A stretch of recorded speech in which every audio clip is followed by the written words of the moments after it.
Regular meeting of the Town Council with a salute to the flag. I pledge allegiance to the flag of the United States of America and to the republic for which it stands, one nation, under God, indivisible, with liberty and justice for all.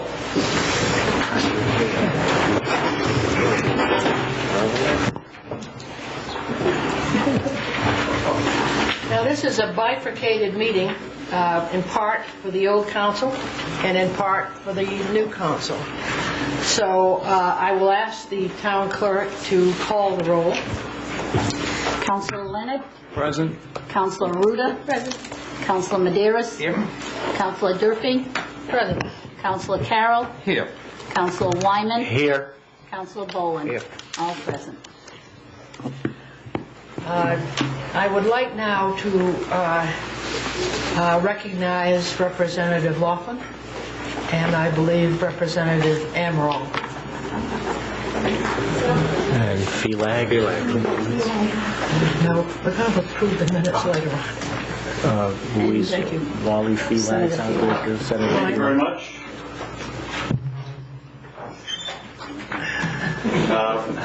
Thank you very much. Briefly, what we just have is in recognition of the countless hours of tremendously dedicated service for both of our two outgoing councilmen.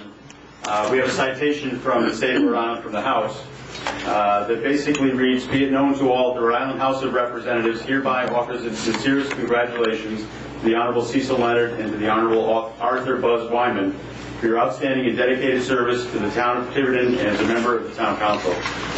I'd like to just go ahead and present those to you, if we could.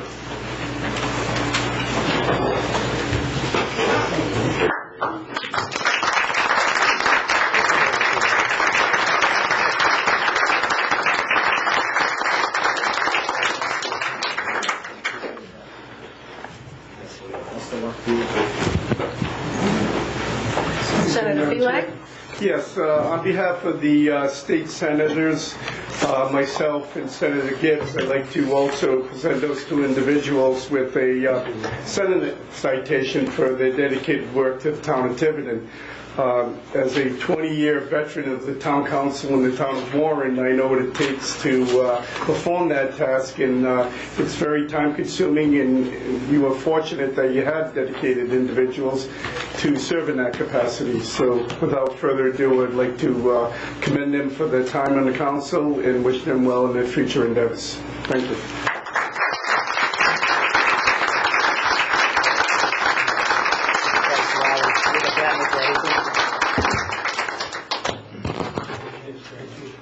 Thank you very much, Senator and Representatives. Very nice. The town administrator would also like to make a presentation of his choosing. Madam President and Council, as you may recall, a little bit of Hollywood came to Tiverton over the past summer, and a number of people had expressed an interest to utilize the office of administrator to meet stars and to get autographs. And one of them was a member of the council. And it's always nice to make a dream come true, to get an autograph to a particular councilman from his favorite movie star. And with that, we've had this for a little bit. I'd like to present Cecil Leonard with a framed autograph of his favorite actress, so everybody knows now in Tiverton, Meryl Streep, and it goes for Cecil, all the best from the elderly Meryl Streep, because she plays an elderly lady in this movie. So she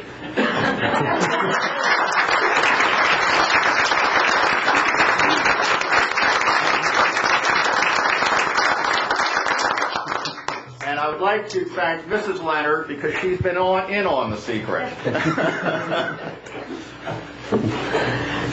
Well, sorry, Buzz, you didn't express interest. As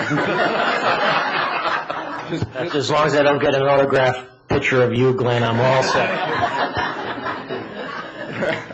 Mr. Leonard, would you like to say a few words? I don't know if I'm capable of saying a few words. But I will say thank you. Although after I had made the comment that this particular actress was one of my favorite, and Mr. Steckman said, well, there's maybe something I can do about it. I said, oh, don't you dare. So much for how much he listens to me. But I'd just like to make a couple quick comments. First, I want to thank everybody that worked on my behalf during the campaign. Certainly want to thank everybody that voted for me. I want to express my appreciation for working with the council for the past 2 years. I think we've done some good things, not the least of which I think we've set a high standard of civil discourse and debate, which I hope future councils improve upon. And the third thing, I'd like to wish the new council the best wishes in all their forthcoming endeavors. Thank you. Thank you very much. Thank you.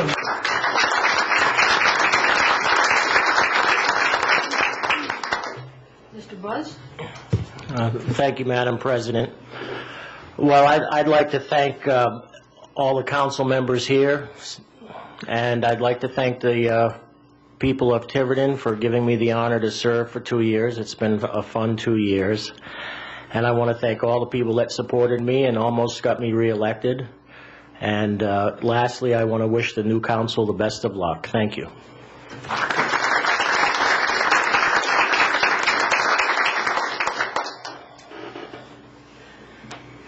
And on the agenda, at least the one that's facing me, it says remarks by retiring town council president. And I will just say that the council is going to miss both of you.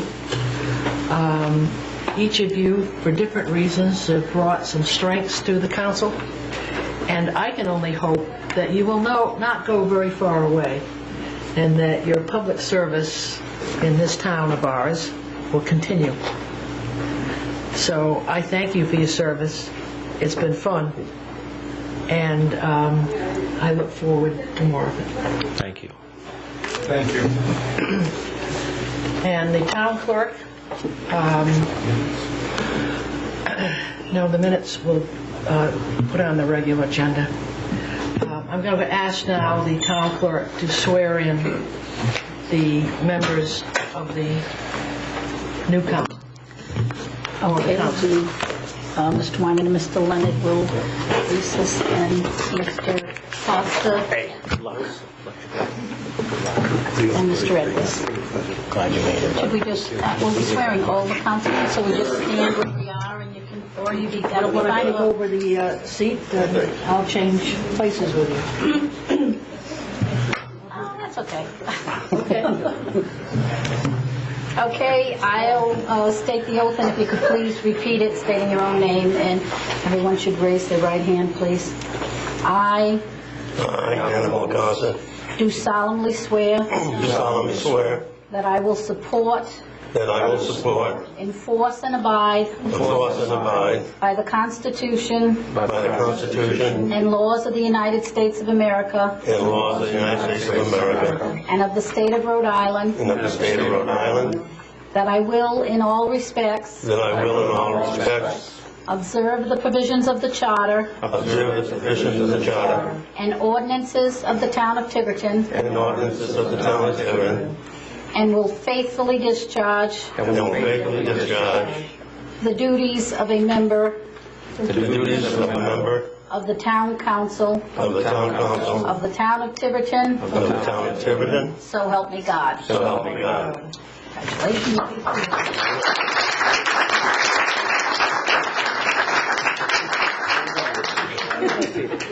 Over Nancy. Oh, I'm sorry. Okay. Got that. I've already put it in the spot.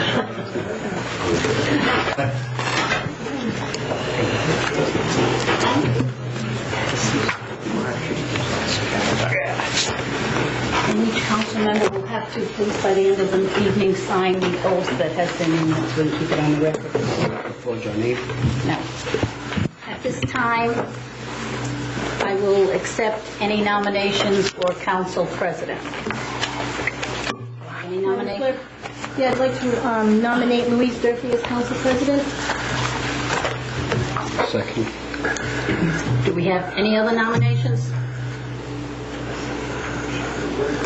Go to the council. Accept. Motion to have the clerk cast one ballot for Louise Durfee as council president. So cast. Mrs. Durfee is now town council president.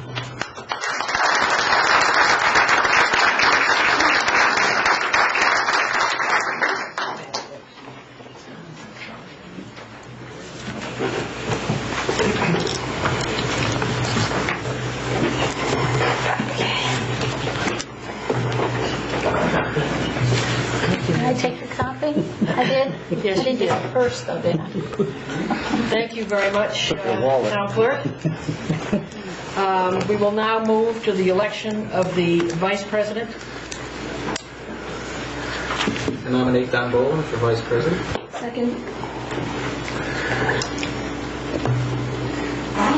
Are there any other nominations? I might ask the Town Clerk to cast one ballot for Mr. Boland. So cast, Mr. Boland. Well, now, Vice President. Congratulations.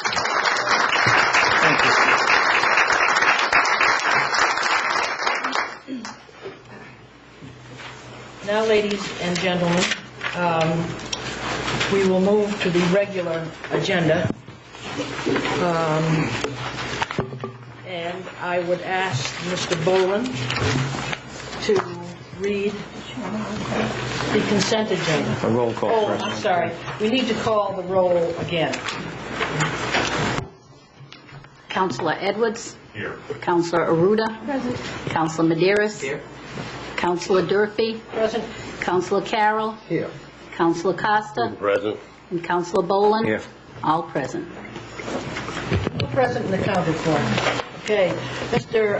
Boland, would you read the consent agenda? Tonight's consent agenda consists of the minutes of the regular council meeting November 27, 2006.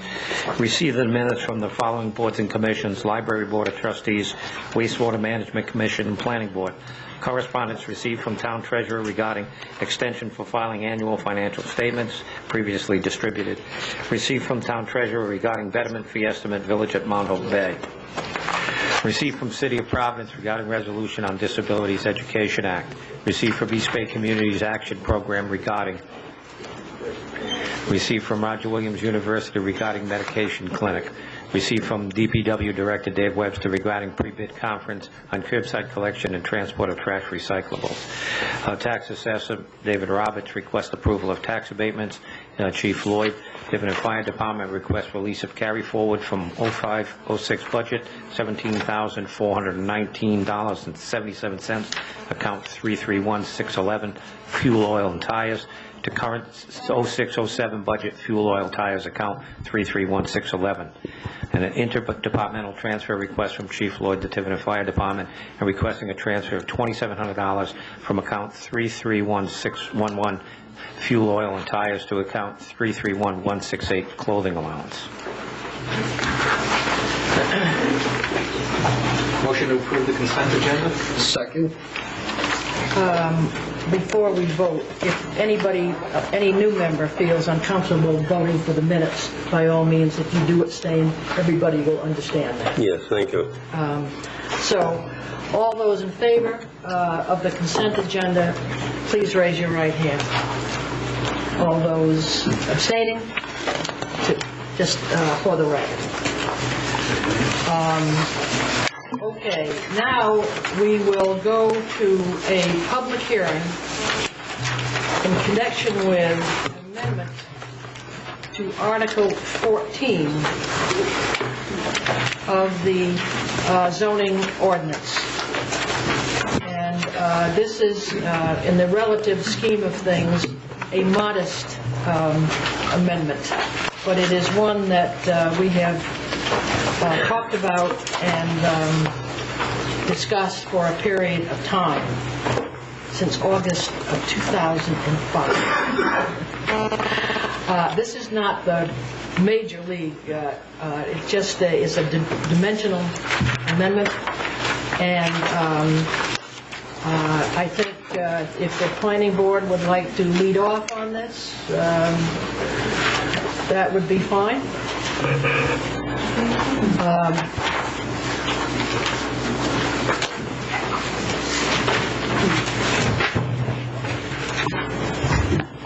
Really had been expected to be called upon.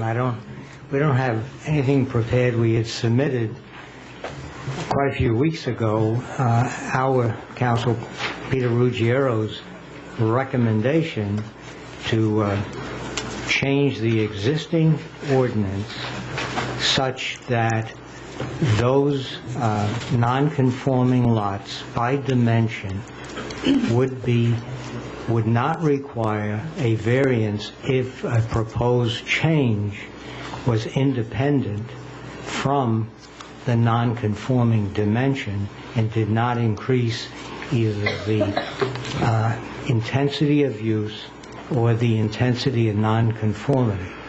That's my recollection. Okay, and the language which is an addition to F in that section is a structure which is non-conforming by dimension, but which is conforming by use and which is used for a single or two-family dwelling may be added to or enlarged as of right if the requested building expansion is independent of the dimensional nonconformity and otherwise meets the dimensional and area requirements of the district. Right, my recollection, those are the words we sent up to. Yeah, that's what is Exactly. Proposed change.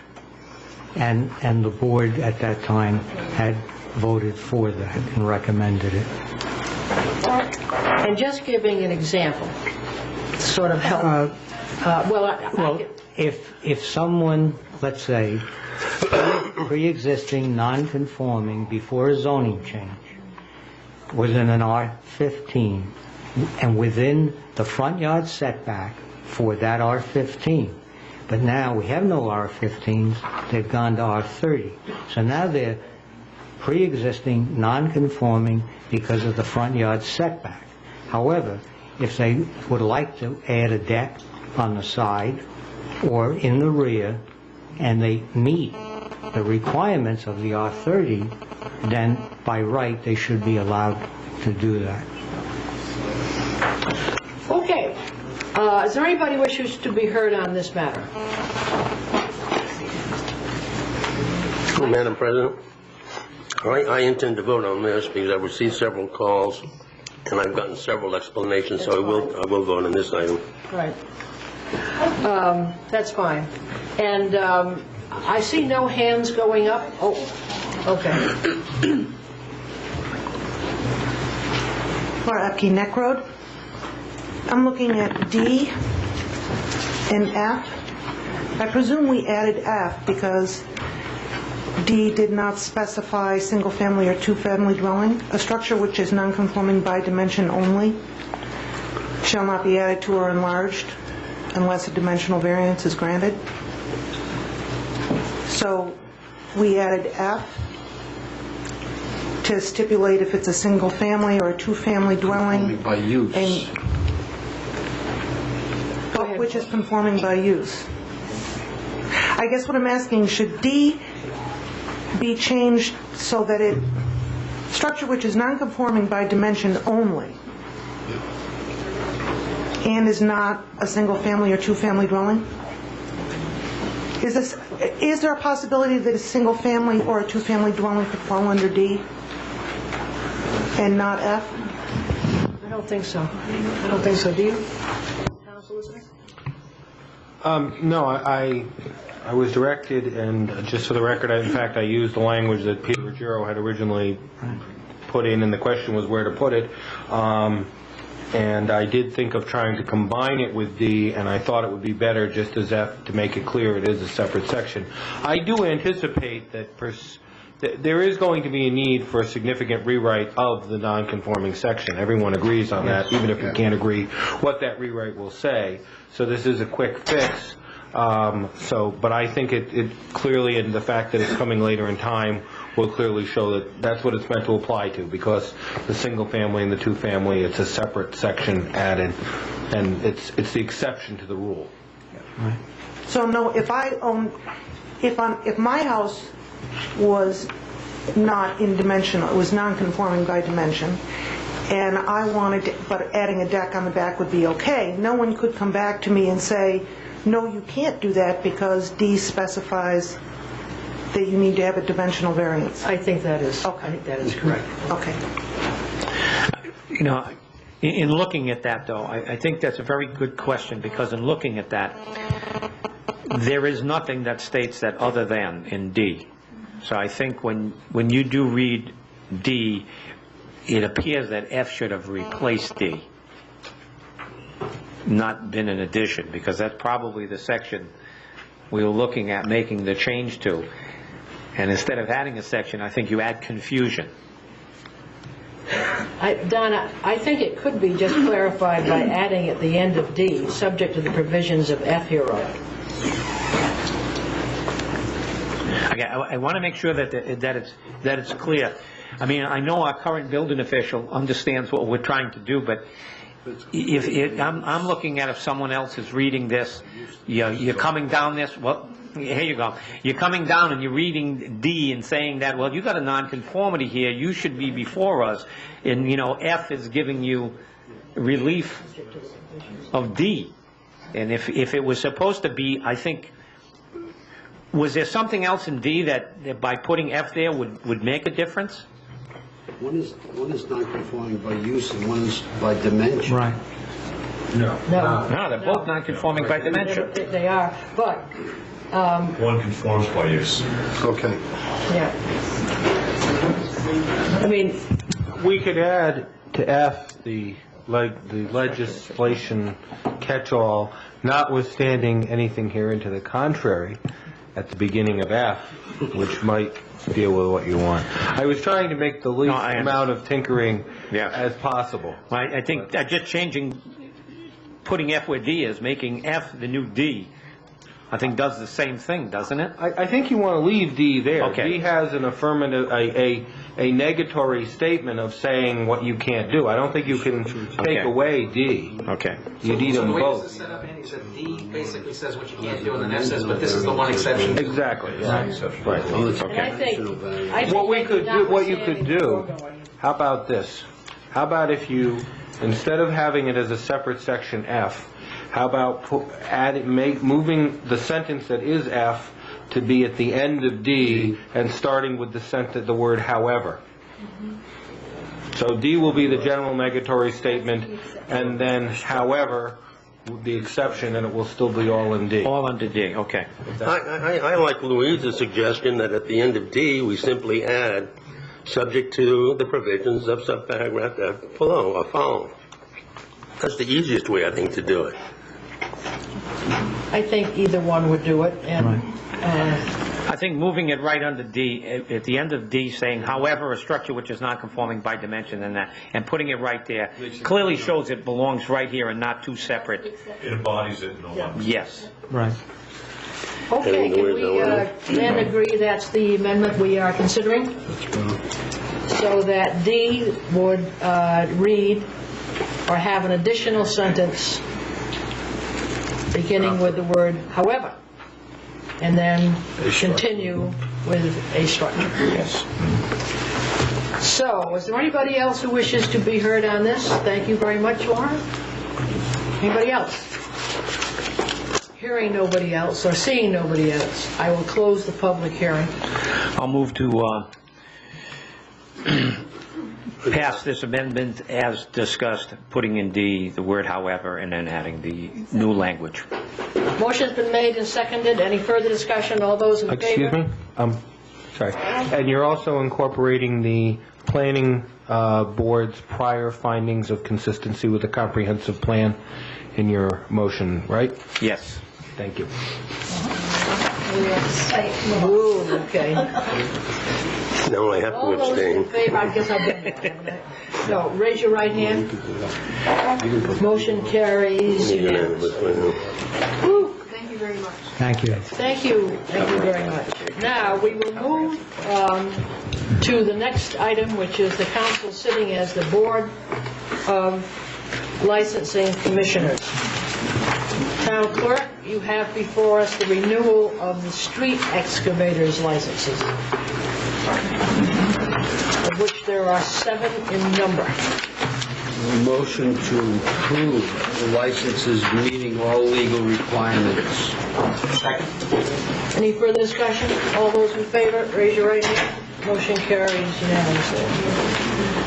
Next item is a request by Bay Street Properties, I guess also known as Seabreeze Restaurant, for a New Year's license to extend 1 extra hour until 2 a.m.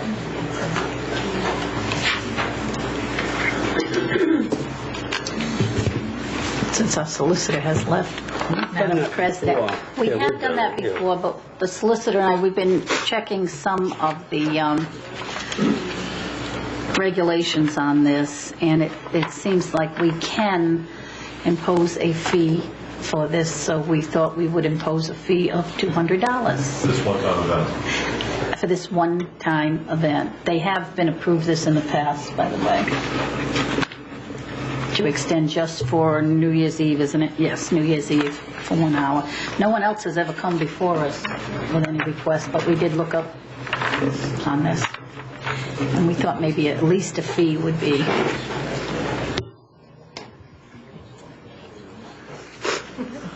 Yes, indeed. Okay, what is the council's pleasure on this?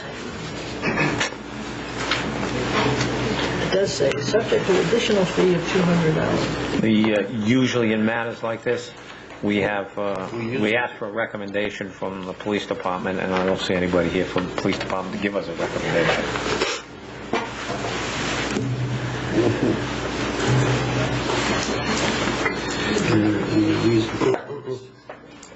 I think if we approve it and there's any trouble down there, we'll hear from the police department. It could be subject to them, no problem. They just clear their liquor license, so. But the police department sometimes has some issues with regard to this, and that's why, it would be nice to hear if the police department thinks that it may be a problem or not, prior to granting additional hours on a liquor license. About Seabreeze Restaurant. Seabreeze has requested an extension of their liquor license till 2 a.m. on New Year's.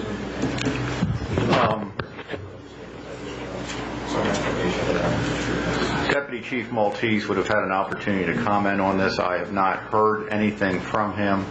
I know that I'm going to be making a request later for another meeting, hopefully next Monday night. We could have, if you would wish to post. Motion to continue this to the next council meeting. Second. All those in favor, raise your right hand. Motion carries. The next item is a request by Mr. Galligan, renewal of his annual private detective license. Motion to approve meeting all legal requirements. I think on this license also, this is another one that we may wish to get a police report on whether it's been done. Okay. I did follow that. I made sure because I know that was typically one that the police have submitted a report. I have been told that they have no issue with him having his detective license renewed. And did your motion been seconded? Second. All those in favor, raise your right hand. Motion carries. That ends our matters involving the Board and License Commissioners. We now have a series of resignations. The first is from Paula Bolduc from the Conservation Commission. Ms. Bolduc has accepted her responsible job at Salve Regina. I will entertain a motion to accept her resignation with regret. So moved. Second. All those in With favor? regret. Raise your right hand. Motion carries unanimously. The next is Mr. Pruitt, who wishes his resignation to become effective December 31st, 2006, and that is a resignation from the Planning Board and the Tiverton Redevelopment Agency. Motion to accept with regret. Second. Effective December 31st. Effective December 31st. All those in favor, raise your right hand. Motion carries unanimously. And Mr. Brady has resigned, or like to resign from the Wastewater Management Commission, also effective December 31st, 2006. Motion to accept with regret. Second. Effective December 31st. Motion's been made and seconded. All those in favor, raise your right hand. Okay, thank you letters will be sent to them. Madam President, and just said I'd like to invite, we've had 2 from the last meeting, 3 from this meeting, is ask them come for a certificate of appreciation presented by the council, hopefully at your January 9th? 8th meeting? 8th meeting. First meeting in January. First meeting in January. So we were going to, if that's agreeable with the council, just instead of getting a letter.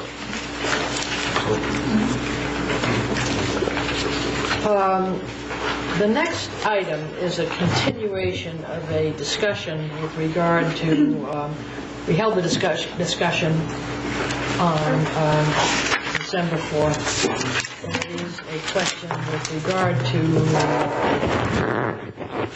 a full-time town finance director, treasurer, etc. And I don't know whether this is a matter that the new council members would like to have all the documentation that we have received and put this over to our next meeting, which may be... I'm going to move to continue this item to our next meeting so that the 2 new council members can have an opportunity to bring themselves up to date on this issue. I'd like to mention, I had discussed the duties with Andy over the weekend because I'm anxious to move forward with this. And I'm wondering if Andy has completed that. Yes and no. I am prepared, if the council wants to discuss it tonight, I am prepared to discuss it. I don't have anything in writing, given the short time that we've had. So I would welcome the opportunity to have a little bit more time as well. I've been getting a lot of contrary advice. Well, that's not going to be unusual, is it? No. Okay, the motion has been made and seconded that it be put on our next council meeting. All those in favor of that, raise your right hand. Motion carries. You will have fun reading these various memorandums and charters. So looking forward to the adventure. And the fun. And the fun. Hey, wait till you get that paycheck. I've heard. That's why I did this, was for the money. Okay, there is a request to now advertise the proposed ordinance on sewers and sewer disposal for January 22nd, 2007. Now that is the same night that we're going to be talking about noise ordinance. It's the second meeting in January. But maybe that is okay because we've gone through the sewer and sewer disposal a fair amount. So maybe it will be short. Maybe. Madam President, is this going to be for public hearing, or are we going to wait for future discussions? Because our email system was down, and I could not get to an email that Mr. Lincourt had sent to me about his concerns. I want to make sure I have copies of this right now, because our emails just came up about 5 o'clock tonight, 6 o'clock. So I do have some memos that he has sent me. I want to make sure you have for your consideration in regards to the abatement issue, which I think we all recognize John is very passionate about, but it's also an issue of fairness to him. I think I'd be inclined to keep the January 22nd and get his memos. I mean, he has given us one memorandum, and I'm sure we can get through his second memorandum. Okay, that's fine. That's fine. Well, I have copies for you, then I will make sure you get them. Okay. So, if that is agreeable, I need a Motion to advertise for public hearing, second meeting in January. Second. Any further discussion? All those in favor, raise your right hand. Motion carries. Okay. Moving right along, Town Administrator. We have a number of issues here, Madam President and councilors, under financial business. The first one is to release some carry-forward funds from my office under personnel services and transfer them over to legal services, specifically the labor account fund, because of unexpected demands on that fund. You want to go through all three of them, or you want to do one at a time? Why don't we do one at a time? A motion to grant the request to release $5,507.14 in the carry forward from account 99-112-101 personal services to account 105-391 labor. Second. And these are funds that have been carried over from last year for this purpose. Okay, any further discussion? All those in favor, raise your right hand. Motion carries. Abstain. I'll abstain, yeah, I'll abstain. The second item is also requesting release of carry-forward funds in the amount of $3,978.92. This is from another personnel account line item in the office of the administrator, and request that money be transferred to account number 105-359, which is once again a legal account for litigation. So moved. Second. All those in favor, raise your right hand. All those abstaining? Okay. Next item. The last item is also a request release of carry-forward funds in the amount of $36,318.12. This is from what is known as the council contingency monies that were carried forward from last year, and account number 99102-890, and transferred to the number 105-359, the litigation, as I indicated, that should hopefully provide enough litigation funds to cover us through the month of March, depending on the number of issues. I think, to remind everybody, we've had issues in dealing with the PUC, a number of issues that were expensive cowpine, and getting through those issues. So these are unexpected demands on our litigation line, that a large number of hours were spent and consultants were brought in to assist Mr. Tights, as you all are well aware, about these legal discussions. Motion to approve. Second. Any discussion? What does that leave us in the, You currently would have the amount that was budgeted this year in the amount of $35,000. We have had a couple of items just to remind you, of large bills that are going to come due because of the bids going out for the trash service came in after the financial town meeting, and because the town decided to extend trash services, we're going to be short in that line item in the neighborhood of about $60,000. I'm keeping my fingers crossed that the snow is nominal, so that we'll be able to tap other line items for that. And we do potentially have some money left over in our healthcare accounts. But since the police union contract has not been secured, it's been creating additional demands on the healthcare line. So maybe next week when we talk about the budget, I'll give you a quick briefing on where we stand. Okay. I'll entertain a motion. I've already been moved. Okay. Any further discussion? All those in favor, raise your right hand. Motion carries.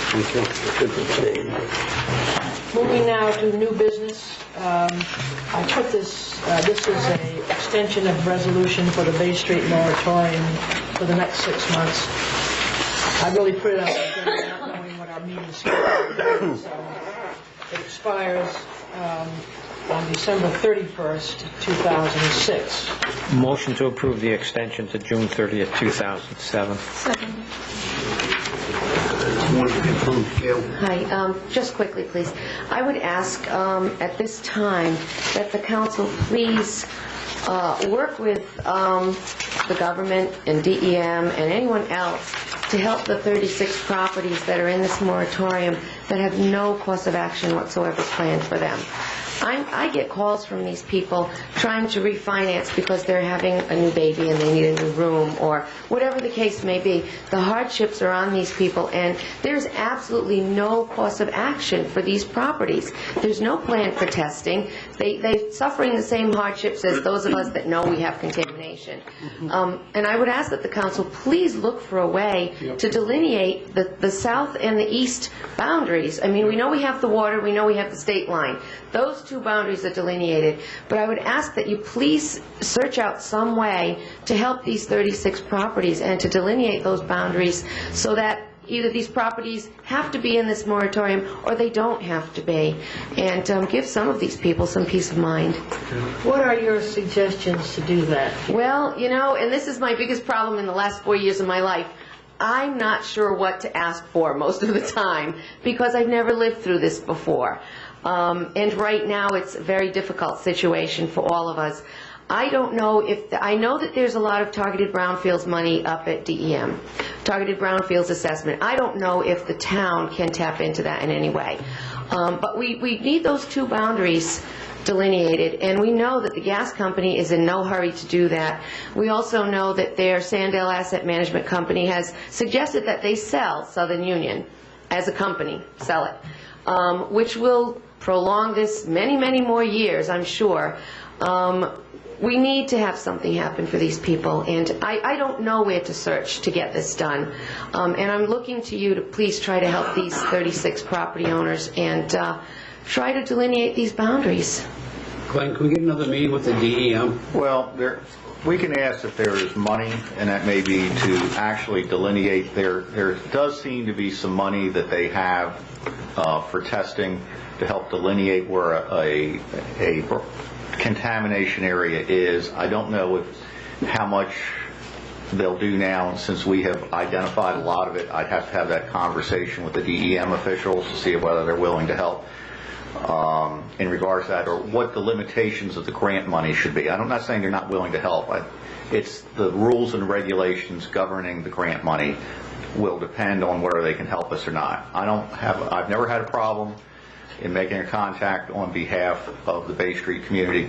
It is my understanding, because I did meet with Rhode Island housing officials, that there is some money available to help do some improvements on properties. It is a limited amount of money of about $25,000. I have not heard anything more since they came in and to meet with us. I do know that, I don't know whether Mr. Amaral is still here, and then Mr. Amaral, Mr. Laughlin, Representatives Laughlin and Amaral, and Senator Felag and Senator Gibbs were very active in getting that money, but it's only $25,000. It sounds like a lot of money, but it doesn't go far these days in doing repairs to your house and everything else. $25,000 per house. Per house. Yeah.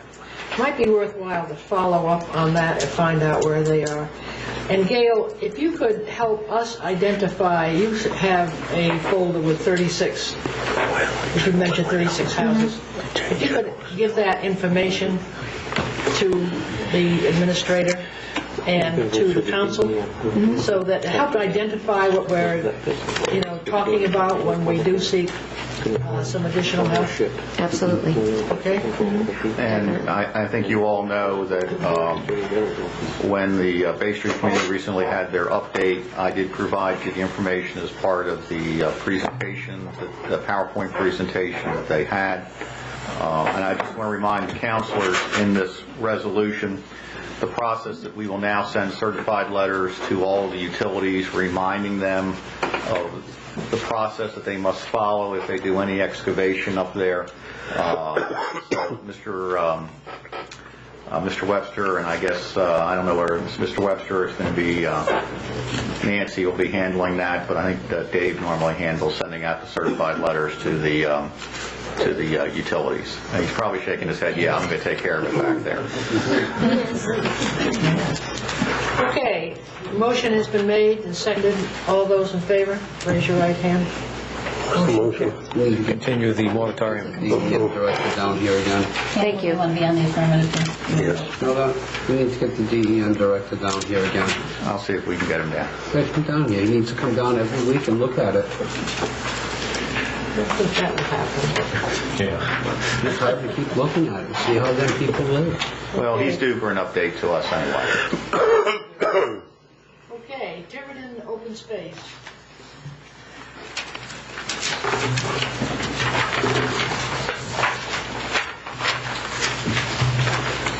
Good evening. I'm Garrett Plunkett, co-chair of Tiverton Open Space Commission. You have in your packet a draft resolution that would endorse the establishment of a privately funded endowment whose purpose would be to provide a reliable source of income for the stewardship of open spaces in the town. Why do we need a private endowment? There's two reasons that a group of us have been talking about this for some time. One is that it would be a source of income that's non-tax related, that would be reliable, not subject to budget shortfalls. As you recall, a couple of years ago, we got zeroed in our account, although we did get some monies back during the year. But this private endowment, as it builds up, accumulates capital, would in the long term, and this is not something that would be a short-term thing, and we're thinking about this for the long term, would be something that would, on an annual basis, give income to the town specifically designed to take care of our growing inventory of open space, and we think it's important to do that. Right now, in the recent years, both the Tiverton Land Trust and the town has been investing significantly in acquiring open space to preserve the rural character of our town. This has been a great thing, and it will ensure the long-term quality of the town and so on. But we're a little bit concerned that as time goes by and that process is completed, it's a lot easier to build things and acquire things than it is to sort of take care of it in the long term. So this is what this is all about. Basically, the way it will work is that private donations will go to the Rhode Island Foundation. Annually, it'll go into a specific fund. We're calling it the Pocasset Lands Stewardship Fund. Pocasset Lands being kind of a generic term for all the open spaces that are in what originally was called Pocasset, which became Tiverton a long time ago. But the annual proceeds, once a year, there would be a payment of the proceeds out of this private fund that would come to the town and go into a special account that would be restricted for the use of the Open Space Commission to steward these properties. So there's no taxpayer funds involved, very little administrative process.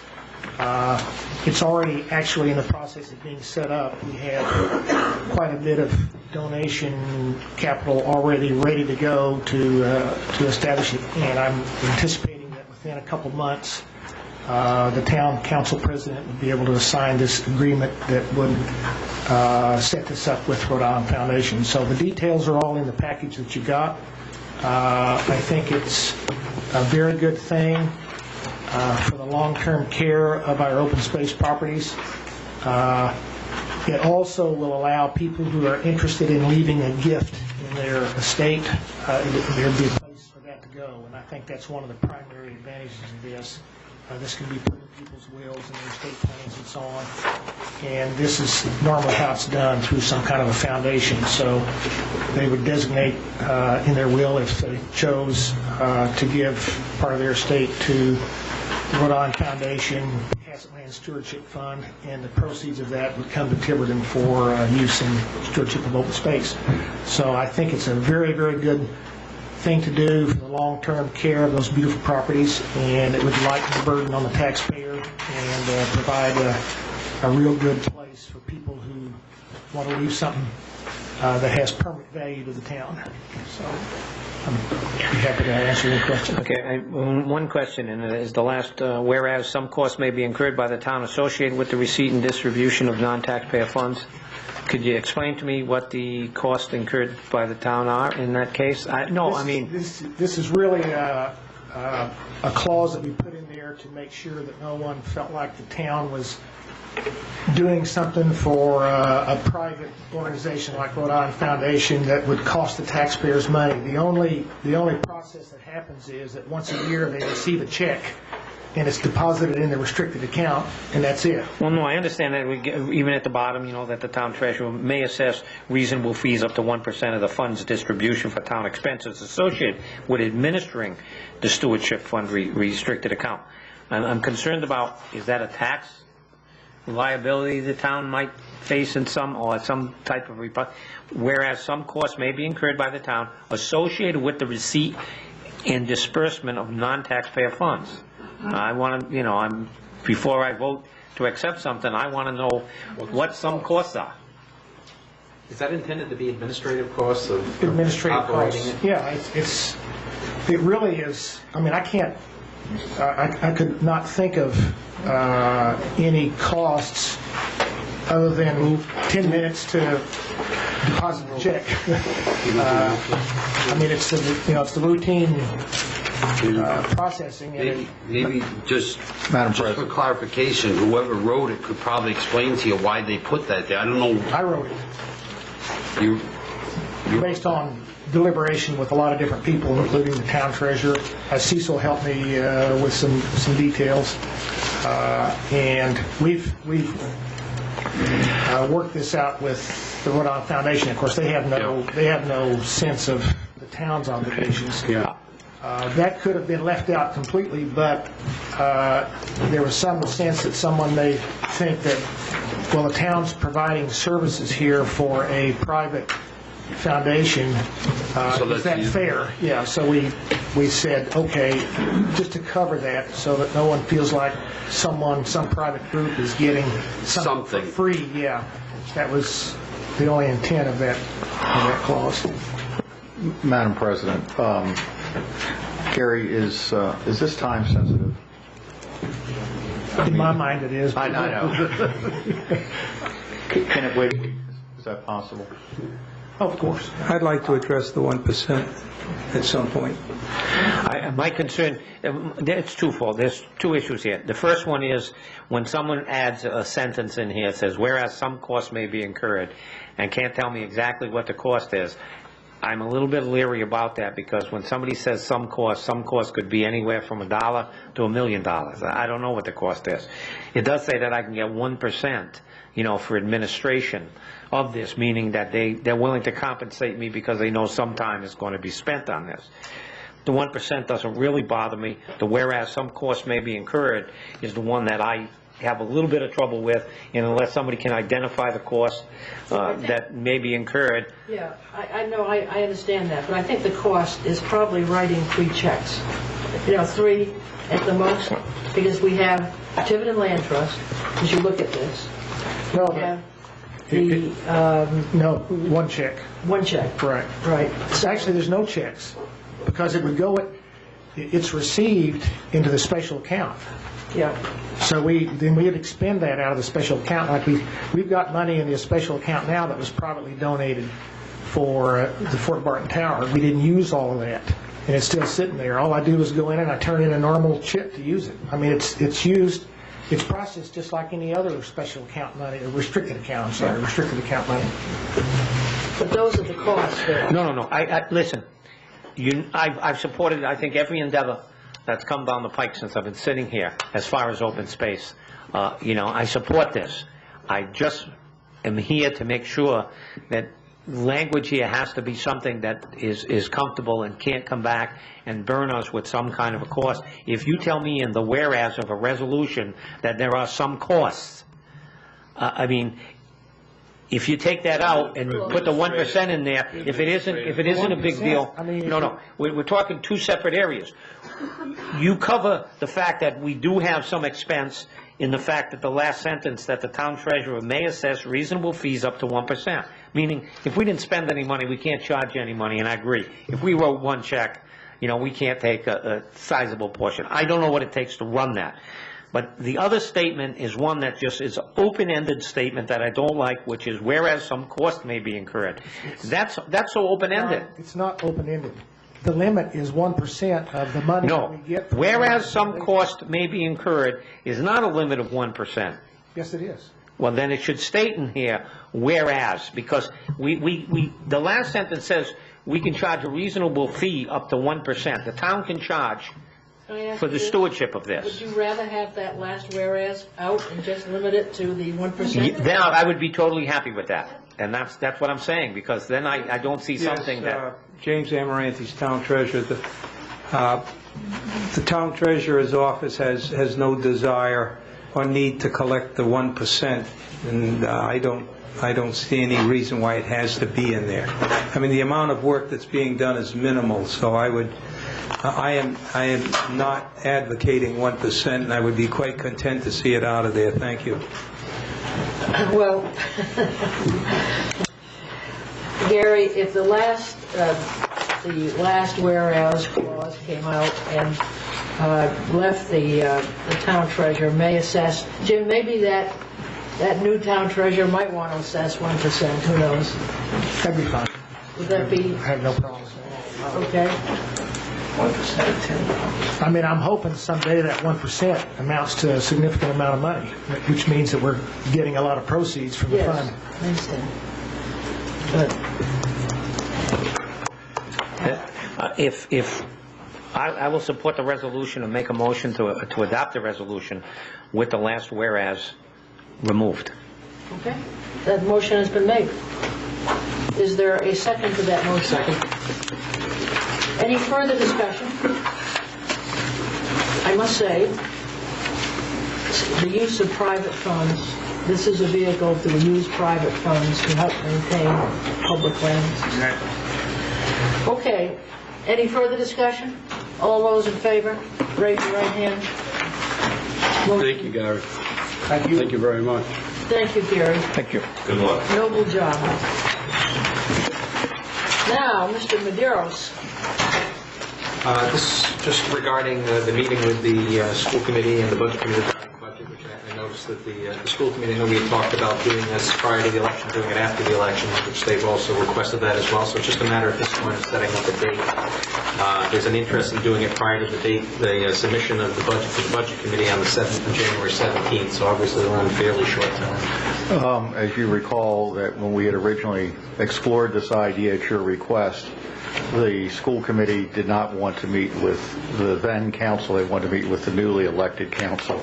Obviously, that's taken a little longer than probably some people have wished, but I have I can explore this issue with them.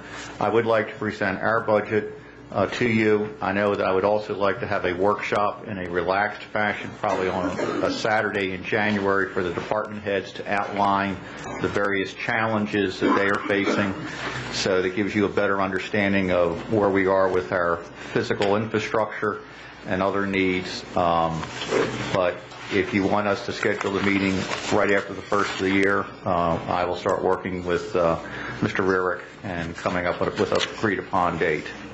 Is there any date in particular that is bad that anybody has? They would communicate it to me or to Pauline, so that we can hope to get the largest attendance. I think somewhere along the line Brian, did you also want to have you want the budget committee there also? Just because the state law, I think, says that the council and the school committee had to. It's certainly much better to have the budget committee there, I would think. Okay.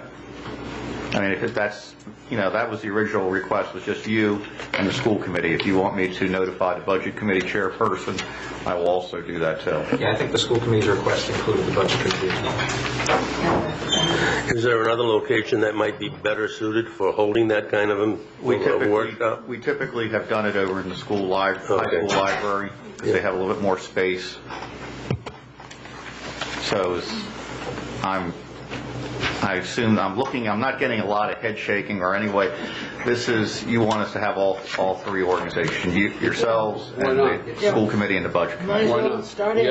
Okay. Mrs. Black also added the representatives. Okay, that's fine. Okay, and then you get back to us with a date. Very good. But if you have any dates that are bad, please let me know in the next day or so I can communicate that to the school board, please.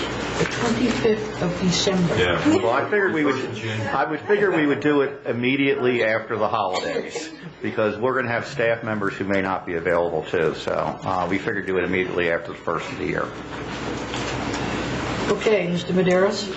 Just trying to facilitate the discussion of the Charter Review Commission in keeping with the passage of question 10, just in terms of coming up with a procedure and a time frame for it. Not something that I think we have to do immediately, but just to start thinking about it in terms of the time frame for an election. I would just like to put forward in that matter that I believe with the charter changes, last time the Charter Commission met, that when they do meet, they are going to be empowered for a period up to a year, where it was 6 months.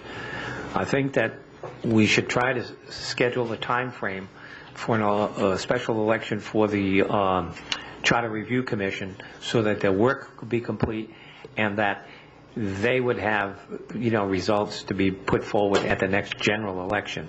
So I think we're probably about 6 or 7 months away from scheduling an election for the Charter Review. I think their work should come out and have a finished product as close as we can, to the general election, so that we're not into that issue of whether or not we need a special election to consider recommendations. So I think that puts us having a few months to work out the rest of that procedure. I think what we need to do is start making people aware that later this year we will be electing a Charter Review, because I believe it is by election, so people are going to have to run for that position. So I think we need to get that information out as early as possible to get a good pool of candidates, to run for that position. Just sometime early next year, we can set a date so that people will put the dates. Yeah, no, right. I mean, I think sometime in January, February, we can start setting dates. But I think it should be that they should be elected, probably somewhere around August, to complete their work the following August, which gives them September, October. We just need to consider a time for the special election where people will be around to show up for it. Well, then, no, it may not be the best time, but that's what I'm saying. That may be the consideration, but I think that fits to the best, where it's going to take one special election for the Charter Review, and the issues can be dealt with at a general election. And I believe in the next general election is a presidential election, which normally has a higher turnout. So it's going to let us have a majority of the citizens getting an opportunity to vote on any changes Yeah, I think if we work backwards, so that we leave the Charter Commission sufficient time as the last one to do their thing, get out the information, and I would think that their work would have to be finished almost by July 1st. Okay. It would have to be done. And that accommodates the Secretary of State. Yeah, that puts us to an election in June. Exactly. In June So I would think that by March 1st, the first meeting in March, we would set a date. So you're in charge of keeping that on the agenda. But the Secretary of State normally requires that any questions that are going on the ballot be forwarded to the Secretary of State, let's say by the middle of August, August 15th. So you have to take that into consideration as you back up the date for this whole process. I would suggest that, once you decide what you want and when you want to do it, that you call in the Board of Canvassers. It's their job to do this anyway. But if we start too late, that date for the submission of questions will come and go, and then we'll be out of luck. They will not extend that date. I think last time I got involved, it was August the 15th.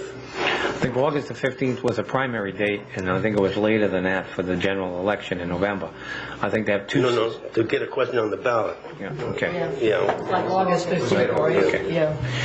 Well, we'll have our town clerk check with the Board of Canvassers as to dates for submissions on ballot questions, so we'll work backwards from that date. I wish the title were different, because every time you say town clerk, I jump.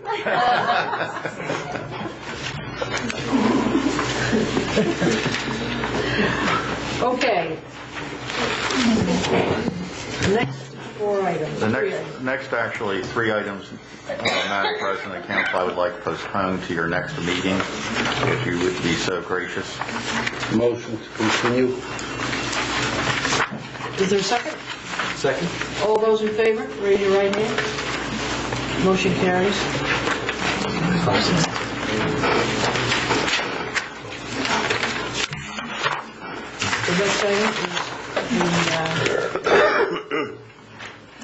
Yes, I'm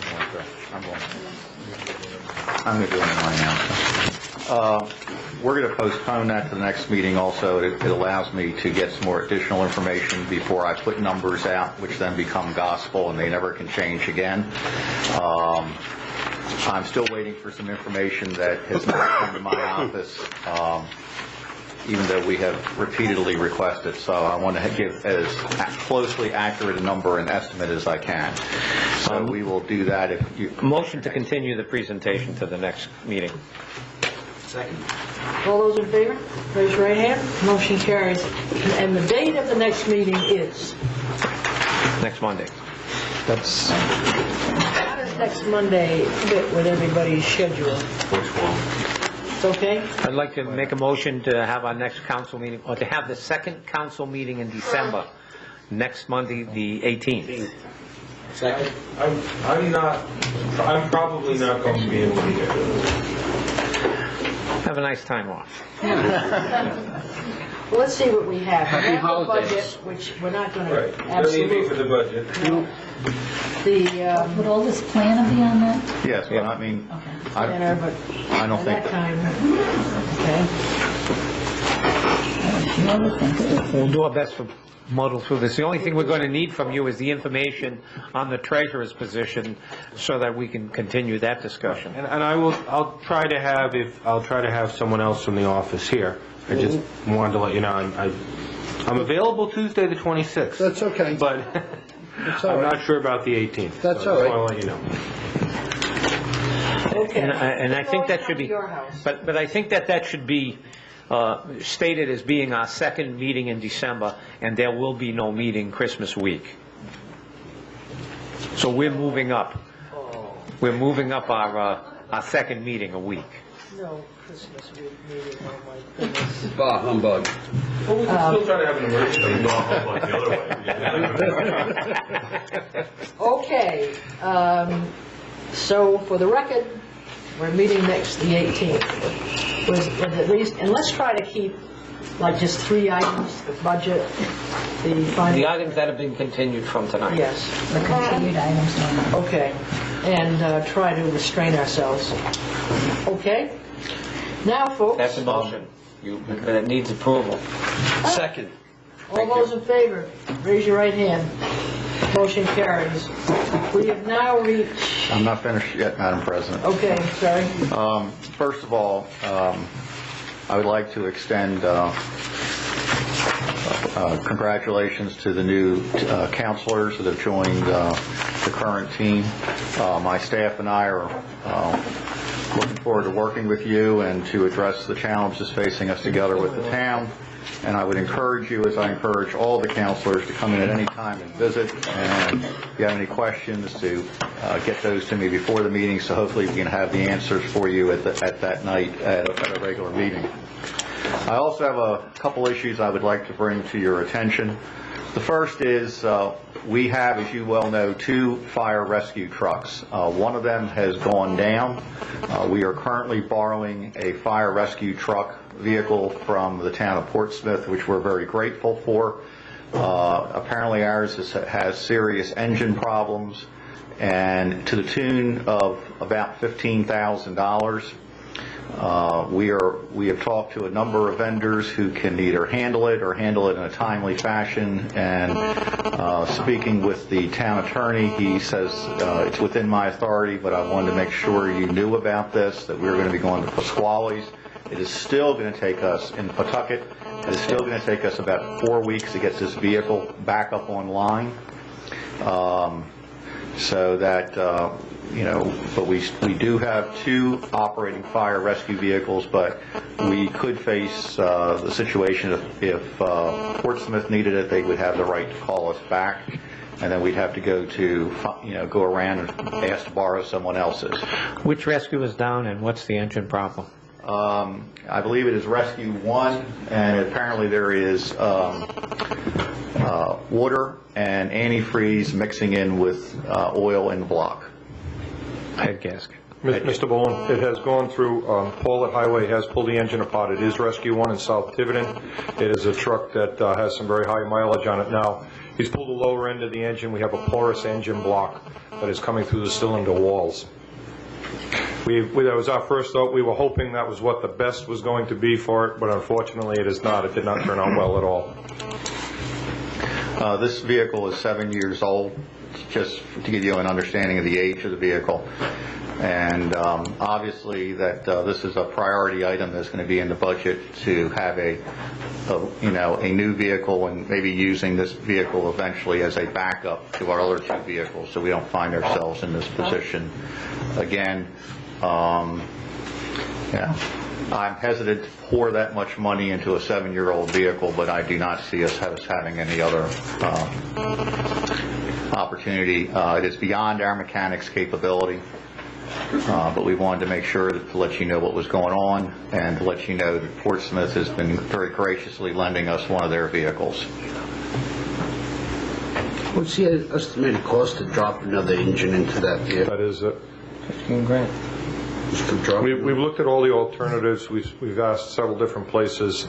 It is a Cummins engine, so we're going with a Cummins dealer who can handle that, and that's about the best. We've tried looking at all different ideas and doing just, a short block, different blocks, but that's basically, it's a rebuilt engine we're putting in the truck. It is expensive. Dozen or the other. You don't put at this point, I'm fearful that with the truck being down, a loss of rescue revenues coming into the town, because we would have to use from mutual aid. Again, as Mr. Steckman has said, very gracious that Portsmouth has allowed us to use their truck, but at any moment they could turn around and say they need their truck back. Their means are also so. Right. I will say it's. I have some money in my apparatus maintenance account, but it's pretty much going to wipe that account out on me. We will probably be recommending some transfers within his budget, if we can identify savings in that area. We can eliminate the chief's salary, for example. Well, no, I don't think we want to even say that, as much as I like giving the fire chief a hard time. It is Christmas now. Solicitor?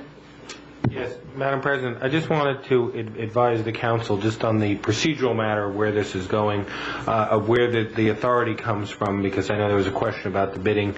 The code requires certain bidding, but it does provide non-competitive negotiations pursuant to General Laws 45-55-7 and 45-55-8. And 45-55-8 sub B, I think, is what's appropriate here, where it talks about notwithstanding any other provision of this chapter, the purchasing agent may make or authorize others to make emergency procurements where there exists a threat to public health, welfare, or safety. And I certainly think that the failure of an ambulance is something that's a threat to public health and safety.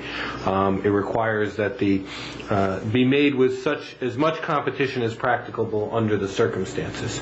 But I just want to note for the record that I think that's where it is authorized to do it, as well as the fact that the money is budgeted there for repairs.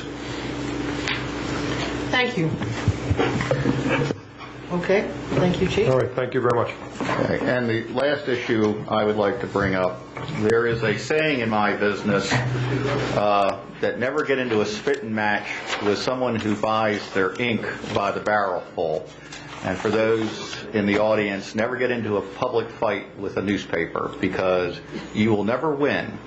However, I do have to speak to a comment that I'm going to somewhat break that rule and speak to a comment that has been issued in one of the publications in town, not in town, outside of town, I should say, in regards to a personnel matter that has been an issue with the local press.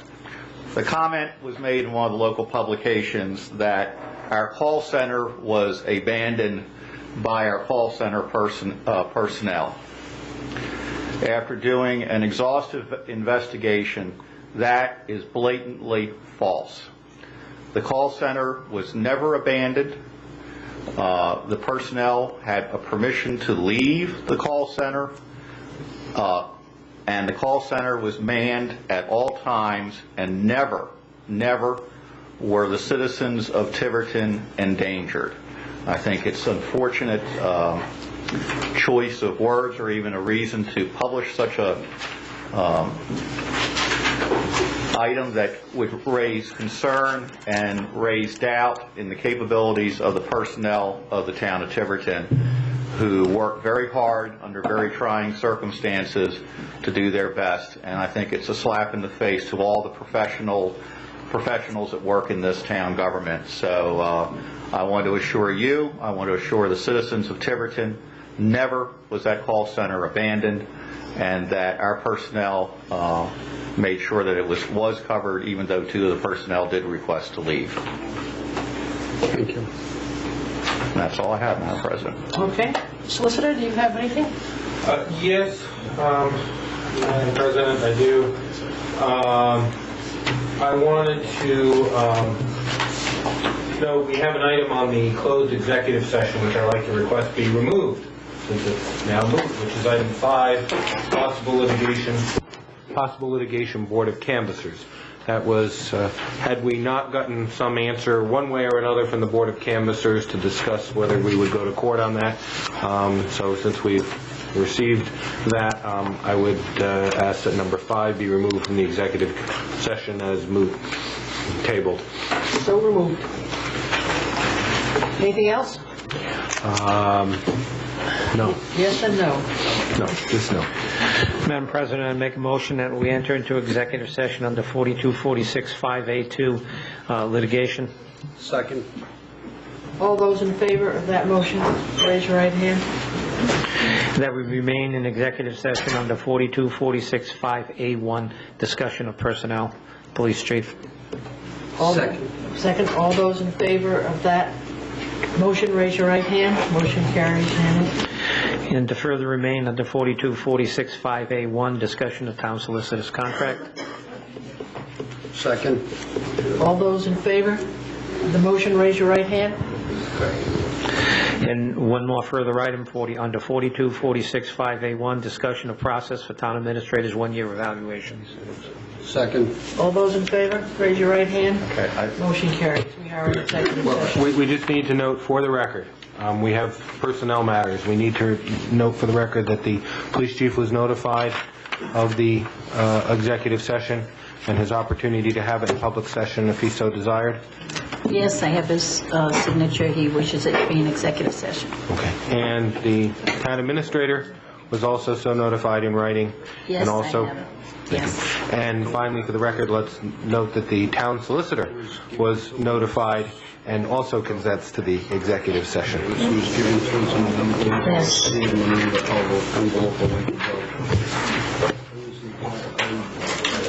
didn't bring it with me. I must have